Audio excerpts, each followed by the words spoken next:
네, 시청자 여러분 안녕하십니까? 주상전화, 주식상담 전화 수요일에 인사드립니다. 아나운서 권재은입니다. 자, 오늘 시장은 8월의 악몽을 재현하는 듯했던 시장이었습니다. 코스피, 코스닥 양대지수 모두 3% 넘게 급락했고요. 오늘 외국인 기관 동반 매도에 개인만이 들어올렸던 시장이었습니다. 계좌 열어보기도 싫을 만큼 한숨만 나왔던 시장인데요. 그만큼 종목 고민 있으신 분들 정말 많으실 것 같습니다. 상담 창구 바로 안내해드리도록 할게요. 전화번호 0220004919번으로 연락 주시면 되고요. 샵 2034 문자 메시지로 연락 주시면 되는데요. 특히나 오늘 반도체주들 큰 폭의 하락세 보였었죠. 벌써부터 많은 분들 연락 주고 계시다고 하는데요. 반도체 종목 가지고 계신 분들, 소부장 가지고 계신 분들 저희한테 많은 연락 부탁드리도록 하겠고요. 그리고 오늘 하락률 상위 종목에 정보와 보안주들이 대거 포진했습니다. 센즈랩 같은 이 딥페이크 관련된 종목들 오늘 급락세 연출했는데요. 대응 전략 필요하시다 하시는 분들 저희한테 지금 바로 연락 주시면 됩니다. 실시간 우선 상담 도와드리고 있으니까 지금 빠르게 연락 주시면 상담 바로 도와드리도록 하겠습니다. 자, 그럼 오늘 핫했던 이슈들 점검해 보면서 내일 시장 좀 든든하게 대비해 보도록 하겠습니다. 오늘 정말 파랗게 질렸던 하루였죠. 특히나 반도체 업종의 낙폭이 두드러졌습니다. 엔비디아의 반독점 조사 소식까지 전해지면서 오늘 삼성전자가 3% 넘게 밀렸고요. SK하이닉스는 오늘 15만 원대까지 내려왔습니다. 8%대 급락세 보여줬습니다. 또 한미반도체도 계속해서 흘러내리고 있는 모습인데요. 반도체주들에 대한 전략 잠시 후에 자세하게 세워보도록 하겠습니다. 하지만 오후 들어서 원전 쪽으로는 긍정적인 소식이 들려왔습니다. 저희가 지난주 금요일에 체코 원전 특사가 방문한다라는 소식 전해드리면서 원전 관련주 대응 전략 짚어봤었죠. 오늘 한전산업이 18% 넘게 급등했고요. 우리기술, 한전 KPS 같은 종목들도 급등하는 모습 보여줬습니다. 다만 장 막판에 갈수록 좀 윗꼬리를 달고 빠지는 모습 보여줬는데요. 원전 관련주 대응 전략도 자세하게 세워보도록 하겠습니다. 그리고 CDMO 관련주들도 오늘 대체적으로 좀 버텨준 모습입니다. 바이오주, 급락세 보여준 종목들도 많았는데요. 다음 주에 미 생물보안법 표결이 예정돼 있습니다. 바이넥스가 일단 1%대로 양호한 움직임 보여줬고요. ST팜도 오늘 1%대 상승불 켜냈습니다. 삼성바이오로직스도 다른 바이오 종목에 비하면 잘 버텨낸 모습이었습니다. 바이오 종목 갖고 계신 분들도 저희한테 많은 연락 주시길 부탁드리도록 하겠습니다. 자, 그럼 이 세 가지 이슈 오늘은 이 두 분과 함께 이야기 나눠보도록 할게요. 자, 오늘은 김태성 본부장 그리고 윈프름 대표 나와주셨습니다. 어서 오세요. 안녕하세요. 네, 안녕하세요. 네, 일단 큰 폭의 하락세 보였던 반도체 섹터부터 먼저 짚어보도록 하겠습니다. 엔비디아가 간밤 거의 10% 가까이 밀리면서 필라델피아 반도체 지수도 7% 넘는 하락부를 보였습니다. 과연 일시적인 하락일지 아니면 추세 하락일지 점검을 해봐야 할 텐데요. 일단 김태성 본부장님께 먼저 여쭤보도록 할게요. 엔비디아 하락을 두고 ISM 지표 때문이다, 아니면 엔캐리 트레이드 청산 이슈가 다시 불거진 거다, 아니면 그 반독점 이슈 때문이다. 세 가지 이슈들 나오고 있던데 어떤 부분이 가장 큰 문제였다라고 보세요? 사실 저도 잘 모르겠습니다. 일단 오늘 우리나라 시장뿐만 아니라 반도체 내야에서 굉장히 지금 이 투심이 불안할 수밖에 없는 상황인 것 같아요. 그 이유는 뭐냐면 지난주 우리가 반도체 IT에 대해서 기대를 걸었던 건 엔비디아의 실적 발표, 거기에서 나오는 숫자들, 그리고 이제 그로 인해서 방향성이 정해질 것이다라는 기대감이 굉장히 높았었는데 그 기대감이 지금 무너진 상황이다 보니 펀더멘탈은 크게 흔들리지 않았지만 어떻게 보면 투자 심리 자체가 굉장히 흔들리는 상황. 여기에 이제 엔비디아의 급락. 그런데 엔비디아 같은 경우에는 객관적으로 놓고 생각을 해도 지난해부터 올해까지 올라온 상승률 대비 이런 변동성은 언제든지 저는 나올 수 있다라고 생각이 듭니다. 그런데 여기서 이제 문제는 뭐냐? 엔비디아가 변동성을 보일 때 하락 변동성은 우리나라가 자꾸 따라가죠. 그런데 반대로 상승 변동성, 그러니까 단기적인 반등이 나올 때 우리나라 기업들이 그 반등에서는 좀 따라가는 힘이 약하다 보니 맞은 데 또 받는 그러한 지금 현상들이 나타나서 아무래도 이제 반도체 IT를 지금 공략하시는 분들은 굉장히 필요할 수밖에 없는 상황이 아닌가라는 생각이 드는데 문제는 우리가 지난주에 엔비디아 실적 발표를 기다렸듯이 그러면 다음에 어떻게 보면 주가의 추세를 전환시킬 만한 이벤트들이 있어야 되거든요. 그런데 마땅히 그런 이벤트들이 없는 상황. 삼성전자 마치 HBM 콜테스가 다 통과가 돼서 양산이 되게 되면 모든 고민이 해결될 것처럼 한 달 반, 두 달 전만 하더라도 그런 뉘앙스가 그런 분위기가 굉장히 많았었어요. 하지만 지금 그런 뉴스가 나왔다 하더라도 굉장히 수급이 약해질 수밖에 없는 상황이라서 저는 어떻게 보면 반도체 IT는 다른 것보다 3분기 실적까지 기다려야 되지 않겠는가라는 생각이 좀 들어요. 3분기까지 숫자를 봐서 AI 버블은 아직 아니구나. 우리나라 기업들 혹은 반도체 IT 여전히 잘 팔고 돈을 잘 벌고 있구나. 이것을 보여줘야지만 다시 한번 반도체 IT의 수급이 좀 들어올 것 같고 그러기 전까지는 조금 이제 플랫한 형태에서 뭐 플랫이란 단어도 맞지 않겠죠. 지금 급락이 나왔기 때문에 굉장히 좀 현재 구간에서 어려운 어떤 시기를 조금 보내야 되지 않을까라는 의견을 한번 드려보도록 하겠습니다. 네, 알겠습니다. 엔비디아 실적 발표 그때는 기다리면서 그래도 조금 회복이 됐었는데 이제는 마땅한 이벤트는 없는 것 같다라는 의견 들어봤고요. 민푸름 대표님의 의견도 궁금해요. 엔비디아가 또 시간에서 빠졌잖아요. 그렇다면 내일 국내 증시 반도체주 또 무너지는 거 아닌가 싶은데 미리 매를 맞아서 괜찮을까요? 아니면 내일 시장까지 좀 걱정을 더 해봐야 될까요? 저는 약간 이렇게 생각해요. 지금 반도체주를 얘기를 하는 데 있어서 시황을 빼놓을 수가 없거든요. 오늘 반도체주의 이런 급락세는 사실 이제 엔비디아의 역할도 크지만 지금 경기 침체 우려가 조금 더 작용을 한 게 아닐까라고 생각을 하고 있습니다. 경기 침체 우려가 지금 전반적으로 성장주 섹터 전반을 다 짓누르는 좀 압력을 행사를 하고 있는데 이제 여기서 아까 이제 이 본부장님이 말씀하셨던 좀 이벤트를 우리가 좀 생각을 해봐야 될 것 같아요. 이번 주 금요일에 있을 이제 비농 지표, 요즘에 간혹 말이 나오는 게 이제 샤메 법칙이라는 좀 이제 낯선 단어들이 조금 나오는데 이제 고용 지표로 경기 침체를 알 수 있는 지표, 뭐 이런 통계적인 지표가 있습니다. 이것뿐만이 아니라 지금 최근에 장단기 금리 역전 현상이 좀 해소가 되면서 이런 장단기 금리가 이제 역전이 해소가 됐을 때 대부분 다 이 2달 안에 6개월 안에서 이렇게 좀 경기 침체가 나온다는 이런 통계가 있었기 때문에 지금 경기 침체라는 단어에 미국 증시가 굉장히 좀 긴장을 하고 있는 상황이에요.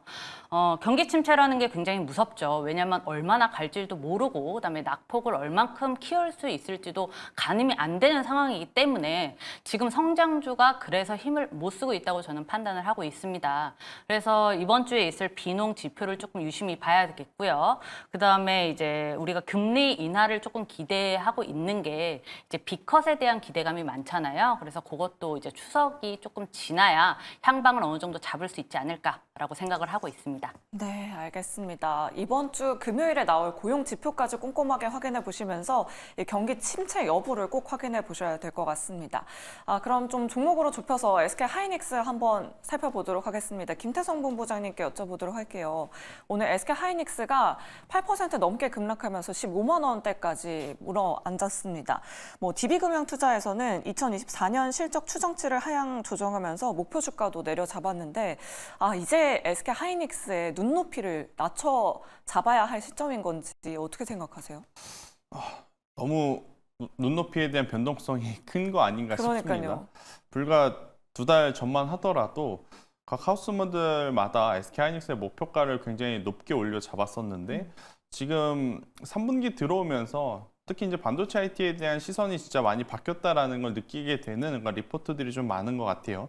근데 역설적으로 보면 우리가 반도체 같은 경우에는 사실 지금 투자를 해서 1년 뒤에, 2년 뒤에, 3년 뒤에 그러니까 길게 보는 어떤 투자에 적합한 산업이거든요. 한번 사이클을 타야 되는 상황이라서. 근데 지금 우리가 SK하이닉스를 비롯해서 삼성전자뿐 아니라 반도체 소부장을 바라보는 시각 자체가 지금 너무 단기적인 부분을 고려하는 것이 아닌가라는 저는 걱정이 들어요. 물론 지금 우리나라 K 증시에 전체적으로 단기 매매 비율이 엄청나게 올라갔다라는 말도 좀 있는데 저는 굳이 반도체를 그렇게 단기성으로 볼 필요가 있겠는가? 오히려 저는 길게 본다면 지금의 가격은 사실은 천천히 매수를 할 수 있으신 분들에게는 저는 괜찮다라는 생각이 든다라고 좀 말씀드릴 수 있을 것 같고 문제는 가격보다 저는 시기인 것 같아요. 그래 지금의 가격 고점 대비 이 정도 빠졌으니까 천천히 사도 그렇게까지 큰 부담은 없겠지. 근데 여기서 문제는 그럼 언제 어느 시점부터 올라갈까? 이게 이제 많은 고민이 되는 부분인 것 같아서 저는 가격적으로는 크게 걱정하실 필요는 없다 이야기 드려보도록 하겠고요. 이제 시기적으로는 저는 앞서 이야기 드렸지만 3분기 실적만 크게 별탈 없이 다시 한번 우리에게 반도체 IT가 보여준다면 동시다발적으로 불확실성이 해소가 되는 거죠. 지금 어떻게 보면 경기 침체에 대한 우려감, 여기에 이제 더해서 AI 버블론에 대한 부분들이 우리 반도체 IT에 굉장히 큰 적인데 실적 잘 나오면 두 어떤 불확실성이 한 번에 해소가 되는 구간이라 저는 SK 하이닉스를 생각하시는 분들 같은 경우에는 혹은 삼성전자를 생각하시는 분들, 그러니까 SK하이닉스와 삼성전자는 지금의 구간도 저는 괜찮다라는 의견 한번 드려보도록 하겠고 어제 제가 주상전환 시간에 반도체 IT 상담이 나왔을 때 반도체 IT 투탑을 제외한 반도체 소부장은 조금은 경계감을 좀 가져야 된다라는 이야기를 드렸거든요. 그래서 제가 이제 좋다라고 하는 것은 반도체 전반적이라기보단 이 두 기업에 대해서는 지금 가격적인 메리트는 확실하게 생겼다 이렇게 좀 받아들여 주셨으면 좋겠고 반도체 소부장주들 같은 경우에는 지금은 조금 더 리스크 관리를 하셔야 될 때가 아닌가. 8월 초에 기록했던 저점이 이탈이 되면서 투매 물량들이 많이 나올 종목군들이 많거든요. 왜냐하면 그날 뭐 많은 분들이 기억하시겠지만 하루 급락 나왔고 그 다음날 추가 급락 나왔으면 신용미수 반대 매도 물량이 엄청나게 많이 나올 수도 있었던 상황이었지만 다음 날부터 시작해서 계속해서 이제 길적 반등이 올라왔었는데 만약 그때의 저점을 한 번 더 이탈을 하게 되면 그때 나오지 못했던 신용미수 반대 매도 물량이 이번에 나올 가능성이 높으니까요. 그 부분을 조금은 염두하셔야 되지 않을까라는 의견 드리도록 하겠습니다. 네, 알겠습니다. 그럼 민푸른 대표님 의견도 한번 들어보도록 할게요. 지난 검은 월요일에 SK하이닉스 15만 1,600원까지 내려갔었거든요. 아직 이전 저점은 깨지 않은 상황인데 내일 추가적으로 저점을 깰 가능성도 있을까요? 가능성은 여전히 존재합니다. 네. 네, 저는 그렇게 생각해요. 지금은 절대라는 단어를 일단 쓰기가 굉장히 힘들죠. 아까도 말씀드렸다시피 이벤트가 굉장히 많습니다. 그래서 짧게는 저는 적어도 금요일에 비농 지표를 보고 조금 접근 전략을 짜는 게 맞지 않나라고 생각을 하는데 문제는 아까 본부장님이 말씀을 하셨듯이 이제 미국 증시에서 기침을 하면 한국 증시는 감기에 걸린다라는 말이 있잖아요. 그래서 하락할 때는 같이 크게 동반 하락을 하는 데 있어서 그 어떤 성장 동력은 조금 못 따라가는 감이 없지 않아 있습니다. 우리나라가 지금 추석을 앞두고 있기 때문에 다음 주에 이 외인의 이 수급 물량이 어떻게 이제 흘러갈지를 우리가 조금 봐야 알 것 같아요. 그래서 반도체주뿐만이 아니라 사실 저는 성장주 전반적으로 다 같이 묶어서 봐야 된다고 생각을 합니다. 비농지표를 이제 앞장 세워서 이제 추석 전까지는 조금 눈치 보기 장세가 흘러가지 않을까. 그 사이에 이제 여기서 더더욱 더 힘을 잃을지 아니면 이제 어떤 이 저가 매수세가 좀 들어오면서 조금 이 가격을 좀 지켜줄지는 다음 주 돼봐야 좀 알 듯 싶습니다. 네, 알겠습니다. 과연 내일 시장에서도 반대매 물량이 나올지 반도체 소부장주 가지고 계신 분들은 꼭 대비가 필요하실 듯합니다. 다음 섹터 이제 원전으로 한번 넘어가 보도록 할게요. 오늘 오후장 들어서 시세가 급변했습니다. 특히나 한전산업 같은 종목은 오늘 18% 급등으로 마감했는데요. 체코 원전 수주 타임라인 한번 확인해 보도록 할게요. 빅 이벤트가 있었죠. 바로 7월 17일이었습니다. 우선 협상자로 선정되자마자 세론으로 작용하면서 원전주 주가 오히려 좀 반락하는 모습 보여줬고요. 특히나 미국과 프랑스에서 잡음이 계속해서 들러왔습니다. 웨스팅하우스가 수주에 대해서 항의를 했고요. 프랑스도 이의를 제기했습니다. 그런데 오늘 이 체코 총리 특사가 방한해서 원전 최종 계약을 체결하게 될 것을 확신하고 있다라는 발언 전했는데요. 이 소식들이 속보로 전해지면서 오늘 원전 관련주들 급등했습니다. 김태성 본부장님께 여쭤보도록 할게요. 원전 관련주들 사실 미국과 프랑스에서 계속 잡음이 나오면서 좀 많이 조정을 받았었잖아요. 네. 좀 저점 매수 관점으로 봐도 될까요? 일단 원전 쪽은 굉장히 장기간 동안 여러 가지 노이즈가 나올 수밖에 없는 산업이 있다라고 인식을 좀 하시면 될 것 같습니다. 이제 수주 전부터 수주하고 나서 그리고 이제 계속해서 공사가 진행하는 과정 속에서도 언제든지 노이즈가 나올 수 있는 상황이 있고 원전 같은 경우에는 발주를 받는다 그래서 다음 주부터 뚝딱 만들어서 그 다음 달에 어떻게 마무리가 되는 그러한 산업이 아니라 뭐 최소 5년, 길게는 이제 7년에서 10년까지도 이제 공을 들여야 되는 산업이다 보니 노이즈는 언제나 같이 따라다닐 수밖에 없다 이렇게 인식을 하시면 될 것 같고, 그러면 언제 매수를 해야 되느냐? 오늘처럼 시세가 날 때 쫓아가면 저는 오히려 먹을 구간 자체가 좀 적다라는 생각이 들어서 노이즈가 나서 좀 불편하게 주가가 좀 밀릴 때 저는 매수를 하시는 게 맞지 않을까라는 생각이 들어요. 오늘 사실 이제 장중에 이제 속보가 나오고 나서 만약 우리나라 시장의 수급이 조금만 더 개선이 되었다면 한전산업뿐만 아니라 사실 한전산업이 이렇게 올라간다 했었을 때 두산 에너빌리티도 같이 움직였어야 됐거든요. 근데 두산 에너빌리 같은 경우에는 밑꼬리를 달리고 굉장히 빠르게 지금 다시 내려오는 모습을 좀 보면 힘이 많이 없는 상황 속에 한두 기업이 굉장히 테마적으로 강하게 움직이는 것일 뿐이라고 좀 저는 판단을 하시는 게 맞을 것 같아서 이쪽에 너무 현혹되지 마시고요. 대신에 오늘 이제 상승 이후에 조정기가 다시 오게 되면 그 조정을 이용해 볼 필요는 있지 않겠는가라는 의견 한번 드려보며, 제가 지난 2분기부터 원전 이야기하면 꼭 3가지 기업을 여러분들이 보셨으면 좋겠다라는 이야기를 드렸던 것 같아요.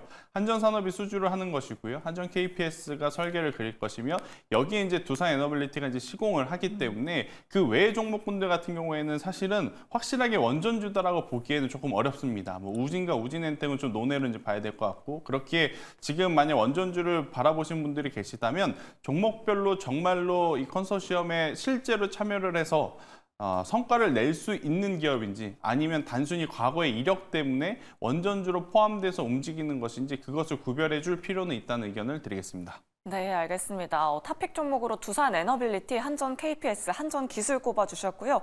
좀 밀리면 담아보자라는 전략까지 세워봤습니다.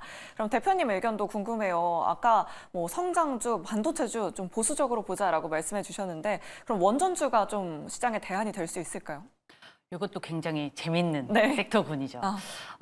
원전 같은 경우에는 사실 한 가지 시야만으로 보기가 조금 어려워요. 왜냐하면 일단 오늘 그 원전주에서 한전산업이 좀 특징적으로 급등세를 보였죠. 사실 나머지 관련주 종목들은 좀 잠잠했다고 볼 수 있는데, 지금 오늘 이 한전산업이 이렇게 강세를 보였던 이유는 어떤 이 특정 이슈에 관한 수급 몰린, 좀 개인의 수급이 몰렸다고 볼 수밖에 없을 것 같아요. 그러니까 이 말은 즉슨 뭐냐면, 지금 원전 산업에 좀 주목을 해야 될 때다?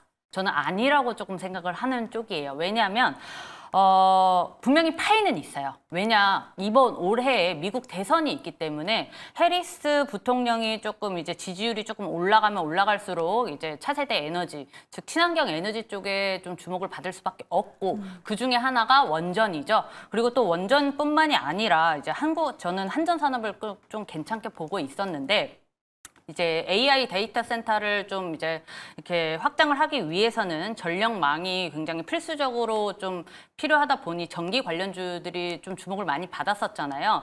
그의 연장선도 저는 포함을 시켜야 된다고 생각을 하고 있습니다. 그래서 이 종목은 오늘은 원전 이슈로 조금 강세를 보였지만, 미국 대선을 앞두고 모든 좀 지지율과 좀 이런 정치적인 이슈가 있을 때마다 한 번씩 좀 시장에서 주목을 받을 것이다 라고 예상을 하고 좀 주의 깊게 살펴보는 종목 중에 하나입니다. 네, 알겠습니다. 이렇게 대표님과 원전 섹터 이야기까지 들어봤습니다. 자, 오늘도 종목 고민 보내주는 분들 굉장히 많으시다고 합니다. 오늘 시장 큰 폭으로 하락해서 걱정되시는 분들 많으실 것 같은데요. 종목 상담 빠르게 출발해 보도록 하겠습니다.